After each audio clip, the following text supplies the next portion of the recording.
Hello and welcome to Love Anything Art. It is time for the monthly recap for November. I have 4 projects that I did in November for you. These are just going to be very brief overviews, just in case you missed any of my videos. I know we all lead very busy lives and don't have time necessarily to watch 4 20-minute videos or 30-minute or 10-minute videos, so this is just kind of a recap. If you see something in here that you like, then you can click on the link below for the full tutorial. And if you are new to my channel, welcome. Please consider hitting that subscribe button. I do put out videos every Tuesday, and also I started doing these monthly recaps for you. So I hope you enjoy this video.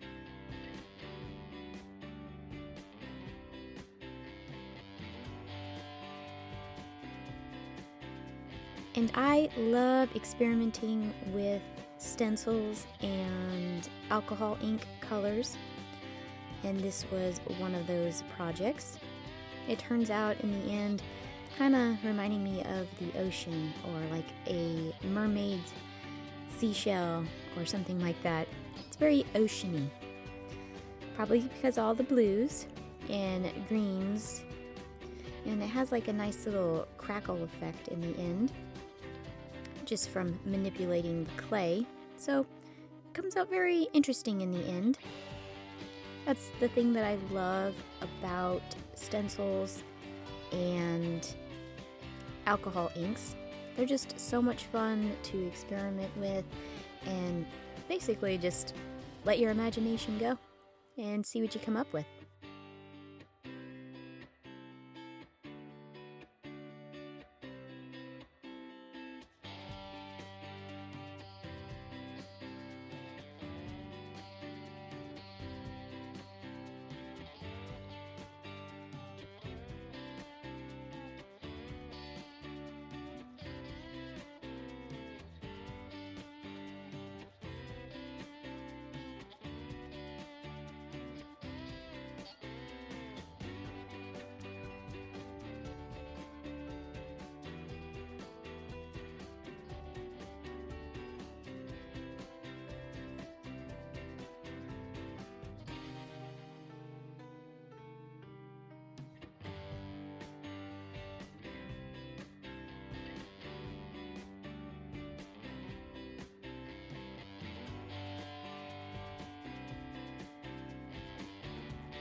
So do any of you guys like to experiment with alcohol inks? Or are you partial to chalk pastels, or do you just kind of just go with the color of whatever clay you have? And see, these pieces, they turned out very oceany. I love them. Very, very cool.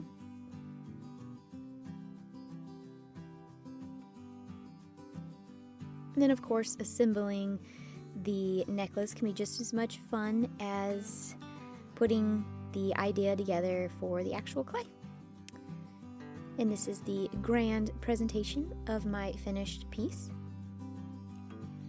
And I really do like adding like beads, actual beads, to my polymer clay pieces.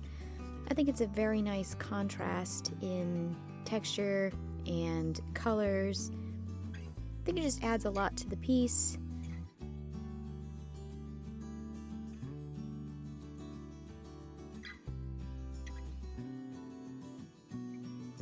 And then the second idea, I am using some scrap clay.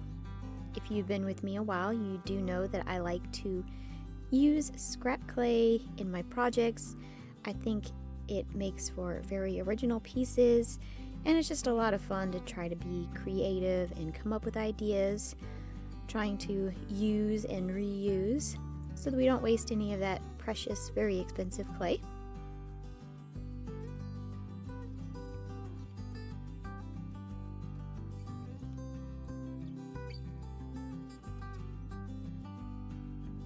And I learned that that technique that I just did was called a lentil bead from one of my viewers.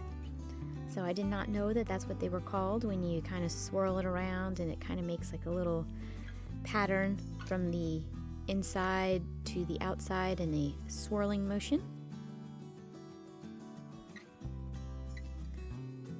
And I always thought this looked like a little flying saucer, very alienish.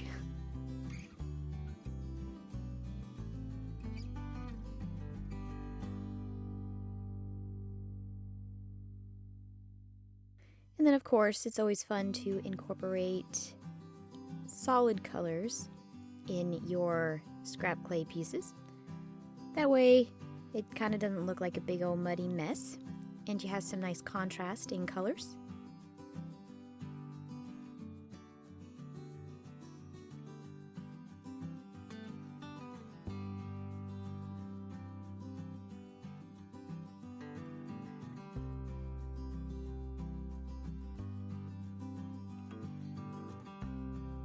And I really like this color that I'm using. It's very pretty. It's kind of unique in a way. Very bronzy, kind of reddish, brownish. It's got those little mica shifts in it. I don't know. It's very pretty, I think. Very unique.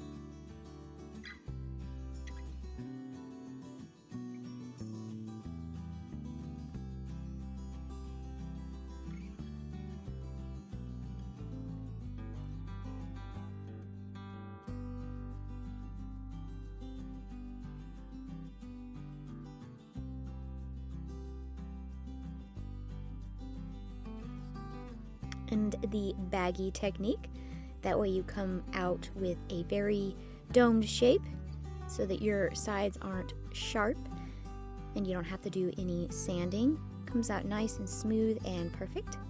I really like using the baggy. And I thought myself was so clever because I used this spice cap to cut out my clay. I was quite proud of myself. Sometimes that's just what you have to do. Just walk around your kitchen or living room or bedroom and see what would look good with some clay, or what could work with clay. What can I use to cut out, make shapes, make designs? That's part of the fun of the process, I think. Sometimes I feel like I enjoy coming up with the ideas more than playing, because your imagination can kind of go and you can dream up all sorts of things. A lot of times I'll come up with an idea and then I'll sit down to do it, and then it doesn't come out anything like what I'm imagining in my head, because it's really hard to take that idea or concept and then try and put it with clay. I'm very imaginative with the things that I want to try to do with this very, mushy substance.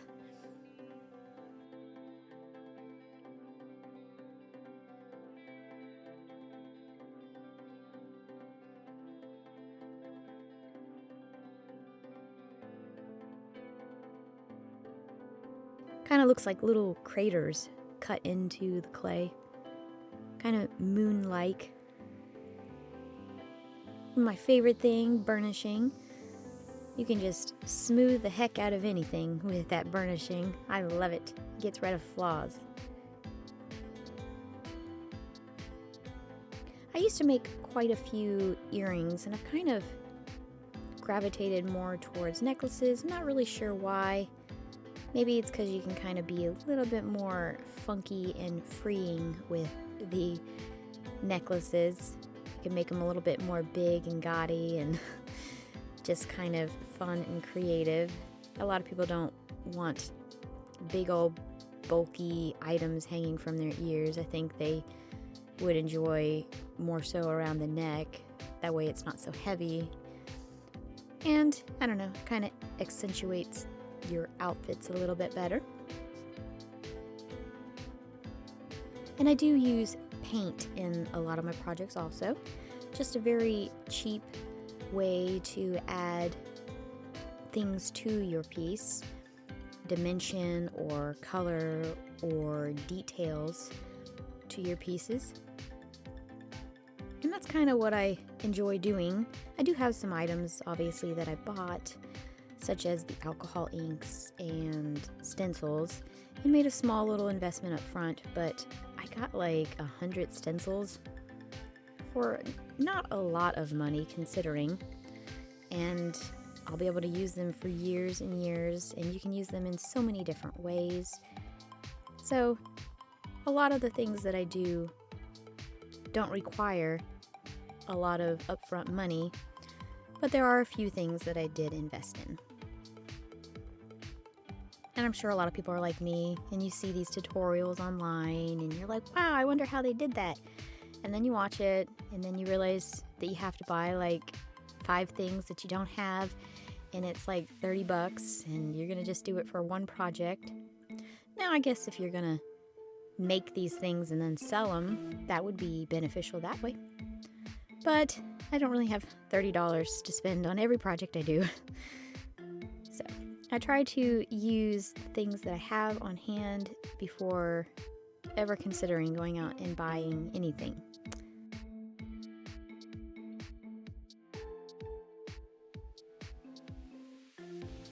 And another scrap clay project idea.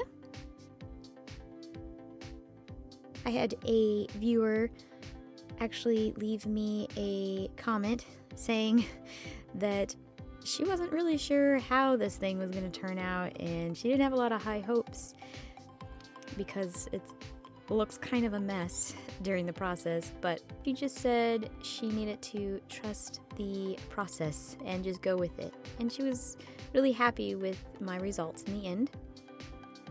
I felt the same way as I was doing this project.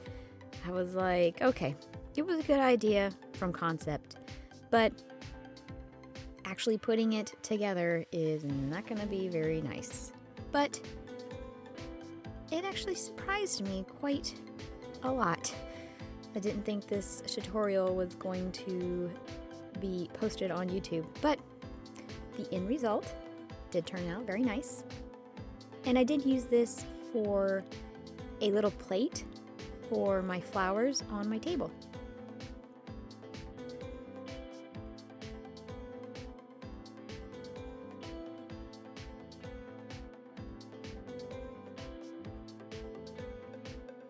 And I really enjoy the process of having to do a step that takes a while, like cutting out all these little pieces.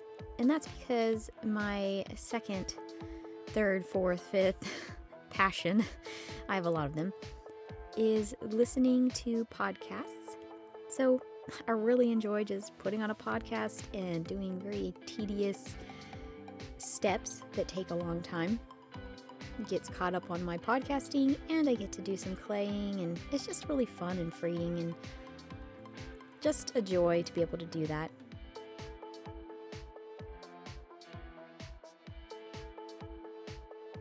And this is my last tutorial from November, but I think it's probably one of my favorite. I really like glitter. It just always just adds a very nice pop to your piece, which could otherwise be flat and kind of bland. And I just really like the way the glitter catches the light and just adds a nice sparkle. There's just not enough sparkle in this world, so if I can add it to my necklace, I'm going to.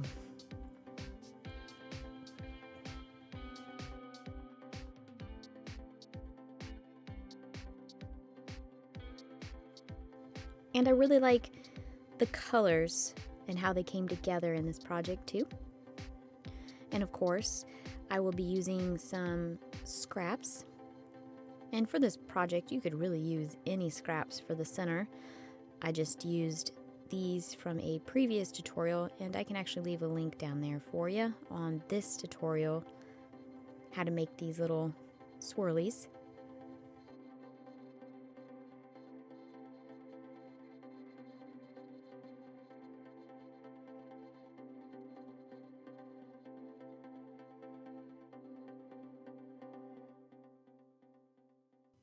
And it really would have been pretty if I would have just filled up the center with the swirls of this.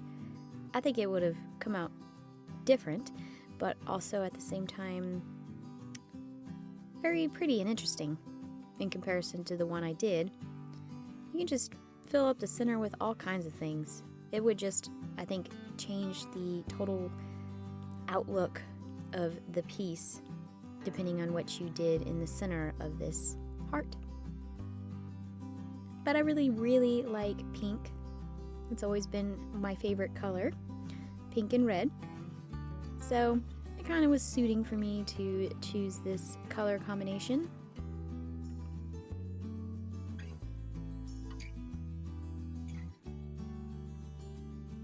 This necklace also kind of reminds me of one of those chocolate box tops.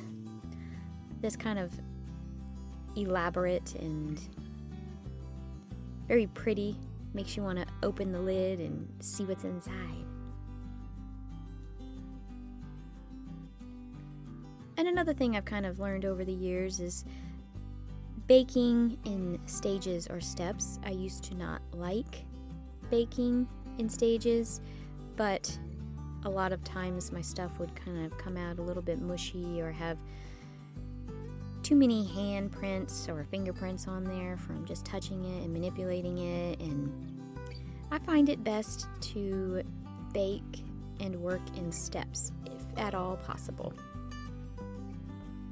If it doesn't go with the idea of the piece, then obviously just won't do it, but it makes sense to bake in stages. And this was the final result. I really like that green clay on the back. It was just a bunch of scrap clays rolled together to make that color, and I had some glitters in it from the front. So bling on the front and bling on the back. Thank you so much for watching. Y'all have a fantastic week. Bye!